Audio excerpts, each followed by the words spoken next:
ಸ್ವಪ್ನ, ಯಾಕೆ ಇಷ್ಟೊಂದು ತಡವಾಯಿತು? ನಿನ್ನ ಬರುವಿಕೆ ನಿರೀಕ್ಷಣೆಯಲ್ಲಿ ಕಾಲ ಕಳೆಯಬೇಕೆಂದರೆ ಒಂದೊಂದು ಕ್ಷಣವು ಯುಗಗಳನ್ನು ಕಳೆದಂತೆ. ನನಗೆ ಅದು ಚೆನ್ನಾಗಿ ಗೊತ್ತು ವಿಘ್ನೇಶ್.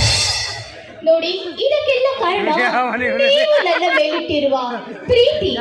ಅದಿರಲಿ, ನೀವು ಬೆಂಗಳೂರಿಂದ ಅರ್ಜೆಂಟ್ ಆಗಿ ನನಗೆ ಬಾ ಅಂತ ಹೇಳಿದ ಕಾರಣವೇನೆಂದು ತಿಳಿಯಬಹುದೇ?